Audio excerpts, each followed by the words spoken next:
Hello everyone, welcome back to the channel Dhritas academy. Article cover करते हैं जो कहता है कि 33.9% से जो फीमेल का पार्टिसिपेशन है इकोनॉमी में वो कहाँ पहुंच गया, 40% पहुंच गया। इसका मतलब क्या हुआ है, राइज हुआ है।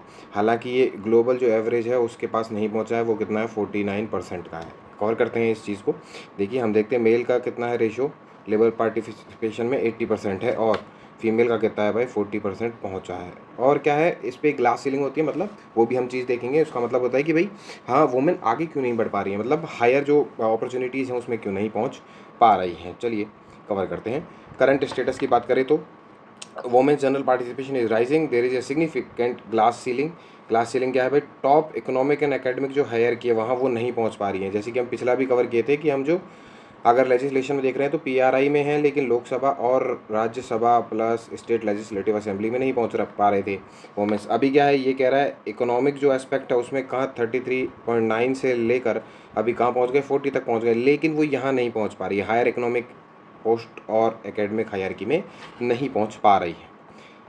देखिए हुआ क्या है, female labour force participation rate जो है वो कहाँ पहुँच गया, 33.9% 2022 में था, उससे 40% कहाँ पहुँच गए हैं, 40% पे पहुँच गए हैं। ग्लोबल कंटेक्स्ट की बात करें तो ग्लोबल एवरेज जो हम बात कर रहे थे, ग्लोबल एवरेज क्या है भाई, 49% का। एंड पीस लाइक वियतनाम 69% का पार्टिसिपेशन रखता है, ब्राज़ील कितना 53% का पार्टिसिपेशन रखता है। प्रॉब्लम क्या आ रही है, प्रॉब्लम आ रही है रूरल और अर्बन की बात करें तो। अच्छा, बात देखने वाली बात यह है कि 40.1% जो है वो रूरल एरियाज़ में पार्टिसिपेशन है भाई, है ना। जबकि अर्बन में क्या है, कम है। कह सकते हैं हम कि एक होता है फैमिली इकोनॉमी, ठीक है, जो फैमिली अर्निंग जो होती है वो, अगर हम कह रहे हैं कि भाई रूरल एरियाज़ में क्या होता है, अगर फैमिली की अर्निंग कम है तो वोमेंस को क्या किया जाएगा, पार्टिसिपेट किया जाएगा, ठीक है, जॉब्स के लिए। लेकिन अगर अर्बन एरियाज़ में आपकी फैमिली अर्निंग ज़्यादा है तो फीमेल का पार्टिसिपेशन क्या हो जाएगा, कम हो जाएगा। वो कहेंगे हम ही इतना कमा ले रहे हैं तो वोमेंस को क्या करने की ज़रूरत है। यही चीज़ हमें देखने को मिल रही है कि रूरल एरियाज़ में ज़्यादा है, ठीक है। आगे बात करते हैं कि कॉर्पोरेट लीडरशिप की बात करें, for every 100 males in a senior role only 13 females. 100 जो सीनियर मेल्स हैं उनमें सीनियर रोल्स जो हैं वो वोमेंस के पास क्या है, कम है, ठीक है। ये 13% ही हो गया लगभग लगभग, ठीक है। तो लेजिस्लेचर ऑफिशियल मैनेजर्स, इनमें क्या है भाई, रोल कम है फीमेल्स का, मतलब फीमेल हायर जो पोस्ट है उन पर नहीं पहुंच पा रही हैं। बोर्ड रूम की बात करें तो वाइल मोस्ट फर्म है वन वोमेन डायरेक्टर। अच्छा, ये भी क्यों है कि भाई आपको लॉ की वजह से भी ये करना पड़ता है, ठीक है, मैंडेट बाई लॉ, कानून की क्या है, उन पर बाध्यता है इस चीज़ के लिए, ठीक है। 77% है ओनली 1 and 2 वोमेन्स। 77% जो फर्म्स हैं वहाँ 1 और 2 क्या है भाई, वोमेन काम करती हैं हायर पोस्ट पर। Often seen as tokenism, only 5% of NSE 500 chairperson are women. मतलब जो NSE 500 है, ठीक है, उसके अकॉर्डिंग ओनली जो 5% हैं वही क्या है भाई, चेयरपर्सन्स हैं। कहा क्या जा रहा है, ये जो कहा रहा है टोकनिज्म, मतलब कि हमने कह दिया कि भाई आपको 1 या 2 तो रखनी ही है हायर पोस्ट पर, तो वो 1 या 2 की सीलिंग टूट ही नहीं पा रही है, लोग आगे बढ़ ही नहीं पा रहे हैं इस चीज़ से, ठीक है। फिर बात करते हैं IIT और एकेडमिक में, तो लगभग लगभग 14% जो हैं वो क्या है भाई, फीमेल हैं। क्या है भाई, फीमेल हैं, 40% का कंट्रीब्यूशन दे रहे हैं। हाईएस्ट कहाँ है भाई, IIT जोधपुर में, वहाँ 22% का कंट्रीब्यूशन किसका है भाई, फीमेल्स का है। Entrepreneurship share of female on proper priorities establishment is 27%। मतलब अगर कोई कंपनी इस्टेब्लिश हुई है तो उसमें 27% ही क्या है, फीमेल है जिनका स्टार्टअप्स है। क्लियर है। पोजीशन की बात करें तो 13% कि भाई ratio to female to male workers कितना है, 13.1%। और फीमेल ओन्ड इस्टेब्लिशमेंट कितनी है, 27% है। मतलब फीमेल जिस कंपनी की ऑनर है वो कितनी है भाई, 27% कंपनी है ऐसी। IIT बॉम्बे फीमेल फैकल्टीज़ 40% है और IIM अहमदाबाद फीमेल फैकल्टीज़ 20% है। मतलब एक सीलिंग है, इससे आगे नहीं बढ़ पा रहे हैं भाई। ग्लोबली कितना है, 49% का है, तो हम तो अभी 40 ही पहुँचे हैं, इससे आगे बढ़ना है अभी तो, ठीक है। बात करते हैं आगे, वोमेन पार्टिसिपेशन इन इकोनॉमी क्या होता है भाई। The participation of women is influenced by the mix supply side. दो साइड होती है, एक तो सप्लाई साइड और एक डिमांड साइड, ठीक है। मार्केट और लीगल फैक्टर्स। कैसे होता है, time poverty. According to NSO time use survey, women spend 8 times more unpaid household. मतलब वो हाउस होल्ड का जो काम करती हैं वो क्या करती हैं, उसमें अपना 8 टाइम्स मोर जो टाइम है वो अगर 1 घंटा यहाँ इन्वेस्ट कर रही हैं तो 8 घंटे कहाँ करेंगी भाई, हाउस होल्ड में इन्वेस्ट करती हैं। वर्क देन मैन क्या करता है भाई, कम करता है हाउस होल्ड का काम, और ये क्या हो गई उनकी टाइम बाउंडेशन हो गई है। ठीक है। ग्रॉस एनरोलमेंट रेट की अगर बात करें तो while the gross enrolment ratio is high, मतलब वोमेंस का ग्रॉस एनरोलमेंट रेशो क्या है भाई, 1.1% है लगभग। ठीक है। This doesn't translate job due to social constraints, ये क्या, ये इस चीज़ को ट्रांसलेट नहीं करता है कि सोशल कंस्ट्रेंट के कारण जॉब नहीं लग पा रही है। ठीक है। सोशियो इकोनॉमिक माइंडसेट की बात करें, family income often dictate partnership, मतलब वही जो चीज़ हम कह रहे थे कि भाई मान लो आपकी फैमिली इनकम हाई है तो वोमेंस का पार्टिसिपेशन क्या हो जाएगा, कम हो जाएगा। और रूरल एरियाज़ में क्या होता है भाई, रूरल एरियाज़ में फैमिली इनकम क्या होती है, कम होती है, तो वोमेंस का पार्टिसिपेशन क्या हो जाता है, बढ़ जाता है कि आप भी अर्न कर लीजिए। ठीक है। चलिए भाई आगे चलते हैं। High patriarchal mindset can lead women withdrawing from work as family wealth increases, जब घर का फैमिली इनकम बढ़ जाती है तो वोमेंस को क्या करना पड़ता है, विदड्रॉ करना पड़ता है। दूसरा मदरहुड पेनल्टी भी होती है कि भाई क्या होता है, डबल साइडेड बर्डन भी देखा जाता है कि भाई अगर वो प्रेग्नेंट है और उनका कोई बच्चा है तो उसकी टेक केयर किसके हाथ में होगी, मदर के हाथ में होगी। तो support force the mid career exit क्या करना पड़ेगा उन्हें, अगर टेक केयर करना है चाइल्ड का तो क्या करना पड़ेगा, एग्जिट करना पड़ेगा, कहाँ से, जॉब से। ये भी एक उनके सामने क्या है, एक सिंड्रोम की तरह काम करता है, भाई हमें ये भी फेस करना है। इसलिए लॉ ने क्या प्रोविजंस किए हैं, पैटर्निटी लीव और मैटर्निटी लीव जैसे कॉन्सेप्ट इन्वॉल्व किए हैं। फ्लेक्सिबल लॉज की बात करें तो the factors act as historically restricted night shifted, पहले क्या कहा भाई, एक हमारी इकोनॉमी होती है ना गिग इकोनॉमी, जैसे कि ओला हो गए, आपके ब्लिंकिट हो गया है, आपके स्विगी हो गया है, ऑटोज़ हो गए हैं। यहाँ हमें चीज़ें देखने को नहीं मिलती हैं कि भाई वुमेंस का पार्टिसिपेशन है। ज़्यादातर वुमेंस हमें कहाँ देखने को मिलेंगी कि इकोनॉमी में, ब्यूटिशियंस में। ठीक है, हमें यहाँ देखने को नहीं मिलते हैं। और दूसरा प्रॉब्लम क्या आती है, नाइट शिफ्ट की प्रॉब्लम आती है कि भाई हम क्या कोशिश करते हैं कि नाइट शिफ्ट में वुमेंस क्या नहीं है, सेफ़ नहीं है। तो वुमेंस तो मैन सम स्टेट्स, जैसे कि किस राज्य ने इस चीज़ में कदम बढ़ाया, Rajasthan, Karnataka are now relaxing these, वो क्या कह रही हैं कि नाइट शिफ्ट में भी आप वुमेंस को पार्टिसिपेशन दे सकते हैं, जैसे कि TCS हो गया है, टेलीकम्युनिकेशन जैसी चीज़ें हो गई है वहाँ। पिंक जॉब्स क्या करती हैं भाई, प्रेफर करती हैं वुमेंस, क्यों, the concentration of women in low wage, informal और traditionally female sector like textile, primary health, और दूसरा अभी हम बात कर रहे थे ब्यूटिशियंस। ठीक है, यहाँ क्या है भाई, उनका कंट्रीब्यूशन देखने को मिल रहा है, तो वो क्या प्रेफर कर रही हैं, पिंक जॉब्स प्रेफर कर रहे हैं।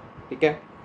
फिर आगे बात करें रीजन्स फॉर रिसेंट इंक्रीज, क्या है भाई, इम्प्रूव्ड मेथडोलॉजी, कैसे, better tracking of unpaired helpers in family businesses by PLFS, periodic labour force survey जो है उसने क्या किया है, अनपेड हेल्पर्स को भी क्या किया गया है, काउंट किया है। उसने कहा ट्रैक करो उनको इन फैमिली बिजनेसेस में, अगर कोई रोल प्ले कर रहे हैं और वो क्या कर रहे हैं, अनपेड पे हैं, तो उनको भी क्या किया जाएगा, इस कैटेगरी में काउंट किया जाए। फेमिनाइजेशन ऑफ एग्रीकल्चर, होता क्या है रूरल एरियाज़ में, मैन जो है वो कहाँ चला जाता है भाई, अर्न करने के लिए सिटीज़ में।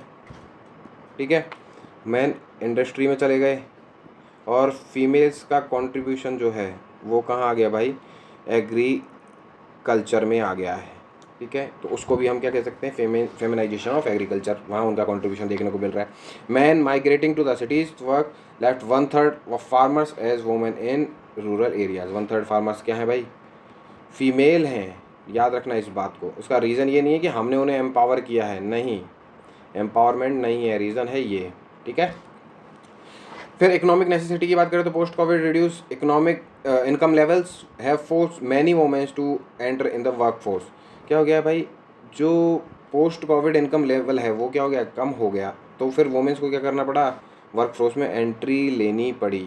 ठीक है, टू सपोर्ट फैमिलीज़, फैमिली को क्या करना है, सपोर्ट करना है, कैसे, इनकम में अर्न करके फैमिली को सपोर्ट करना है। Income factor dominating over patriarchy, तो इनकम फैक्टर कहाँ डोमिनेट कर गया है, पैट्रियार्की की, भाई जो मैन है वही कमाएगा, उसके ऊपर कौन सी चीज़ निकल गई है, इनकम फैक्टर। इनकम फैक्टर क्या होगा भाई, फैमिली की इनकम क्या होनी चाहिए, एनहेंस होनी चाहिए, उसके लिए पैट्रियार्की जैसी चीज़ें हमें मायने नहीं रखती हैं।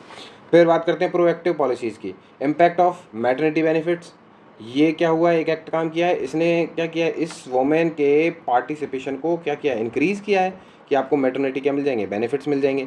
फिर आंगनवाड़ी सेंटर्स ने क्या किया है, अवेयरनेस फैलाया है, और उन्होंने जो है यहाँ पर क्या किया आंगनवाड़ीज़ में, वोमेंस का कंट्रीब्यूशन और वोमेंस का पार्टिसिपेशन क्या है, इंक्रीज़ किया है। And the sexual harassment at work place act, और इस चीज़ ने भी क्या किया है, वोमेंस में एक कह सकते हैं हम हिम्मत या फिर उनको एक पॉजिटिव क्या दिया है भाई, एनर्जी प्रोवाइड की है कि भाई आप इस चीज़ से भी लड़ सकते हैं क्योंकि आपके लिए कानून बन चुका है। ठीक है, हम देख पा रहे हैं कि भाई वो मेल का कंट्रीब्यूशन कितना है, 80% है, तो फीमेल का कितना है, 40% है। ठीक है, ये इंक्रीज़ हुआ है। यहाँ हम कहीं देख रहे हैं 33.9% के समथिंग था, जो अब कहाँ पहुँच गया भाई, 40% पे पहुँच गया है। क्लियर है। चलिए, the need for female leaders क्या है भाई, एक तो क्यों है ज़रूरत हमें, economic growth. The world bank 2023 report suggest India needs 8% increase, हमें एनुअली वार्षिक रूप से कितना, 8% का कंट्रीब्यूशन इंक्रीज करना पड़ेगा, grow to be developed economy by 2047। अगर 2047 तक हमें बढ़ना है तो हमें हर साल क्या 8% का क्या चाहिए भाई, इंक्रीमेंट चाहिए वोमेंस के पार्टिसिपेशन का, which is impossible without higher female participation. और ये किसके बिना इम्पॉसिबल है भाई, फीमेल के पार्टिसिपेशन के बिना क्या है भाई, इम्पॉसिबल है। अच्छा, इसके लिए एक सॉल्यूशन आपको हो सकता है कि आप ऐसी कंपनीज़ को क्या कीजिए भाई, उनको एनहेंस कीजिए, उनको क्या कीजिए, उनका सपोर्ट कीजिए। ठीक है, कि भाई एक रैंकिंग जारी कीजिए, उस रैंकिंग के बेसिस पर क्या कीजिए, उन कंट्रीब्यूशन का डेटा देखिए कि वहाँ फीमेल का पार्टिसिपेशन कितना है, फिर आप उनको क्या दीजिए, अवार्ड दीजिए। उससे भी क्या हो सकता है, हम इस तरफ आगे बढ़ सकते हैं। क्लियर है। कौन पार्टिसिपेशन इकोनॉमी क्या है, रेवेन्यू इम्पैक्ट होता है। एक BCG founded that company with diverse leadership see 90% higher revenue due to innovation. उनको रेवेन्यू क्या मिलेगा भाई, हायर मिलेगा। कैसे 90% का इंक्रीज कैसे मिलेगा, इनोवेशन से। और इनोवेशन कैसे आएंगे, वोमेन पार्टिसिपेशन, या फिर हम जितने ज़्यादा डाइवर्स पार्टिसिपेशन रखेंगे उससे हमारे क्या होगा, टेक्नोलॉजी और इनोवेशन हमारे क्या होंगे, एनहेंस होंगे, हमें ज़्यादा लोगों के ब्रेन कैपेसिटी का क्या मिलेगा, सपोर्ट मिलेगा। ठीक है। फिर इंक्लूसिव कल्चर की बात करें, women leader promote empathetic leadership and better ESG। क्या होता है भाई ESG, एनवायरनमेंट, सोशल और गवर्नेंस रेटिंग। ठीक है, एनवायरनमेंट पे भी ध्यान दिया जाएगा, सोशल इश्यूज़ पे भी ध्यान दिया जाएगा और गवर्नेंस रेटिंग्स पे भी ध्यान दिया जाएगा। ठीक है, ये क्या वोमेंस के कंट्रीब्यूशन हैं, वोमेन का पार्टिसिपेशन इकोनॉमी में इस तरह हो सकता है। ठीक है। फिर वे फॉरवर्ड की बात करें तो 5R फ्रेमवर्क है, 5R ऐसे हैं जो क्या कहते हैं, इसका हमें सिंपल सा सॉल्यूशन प्रोवाइड करवाते थे। देखिए क्या है, पहला recognise, measure and value the contribution of unpaid care work in national account. इन अनपेड केयर को भी क्या किया जाए, नेशनल अकाउंट में काउंट किया जाए। क्लियर है। क्या रिड्यूस करना है, invest in affordable care infrastructure, creches elder care to save womens time. कि भाई वोमेंस यहाँ कि भाई अफोर्डेबल केयर में एल्डर्स केयर करना, क्रीचेज बच्चे पालना, ये सारी चीज़ें, उनमें क्या वोमेन के टाइम को थोड़ा सा सेफ और अफोर्डेबल या फिर मैं कहूँ कम किया जाए। ठीक है, तो इसमें क्या होगा, एक मैन को भी सपोर्ट करना पड़ेगा। रिडिस्ट्रीब्यूट की बात करें तो encourage the share of household work to be split equitably between man and women. Household work मतलब जो घर के काम होते हैं वो मैन और वोमेन में क्या हों, डिवाइड होने चाहिए। ठीक है। रिवॉर्ड की बात करें तो ensure decent wages and social protection for professional care workers. उनको क्या किया जाना चाहिए, रिवॉर्ड किया जाना चाहिए, social protection for professional care workers को। ठीक है। रिप्रेजेंट की बात करें तो guarantee that the most marginalised care givers have a voice and collective bargaining power. Represent करना चाहिए किस चीज़ के लिए, मार्जिनलाइज्ड केयर गिवर्स है ना, उनकी एक आवाज़ और उन्हें कलेक्टिव बार्गेनिंग पावर मिले। ठीक है, इस चीज़ को क्या करना है, रिप्रेजेंटेशन देना चाहिए। क्लियर।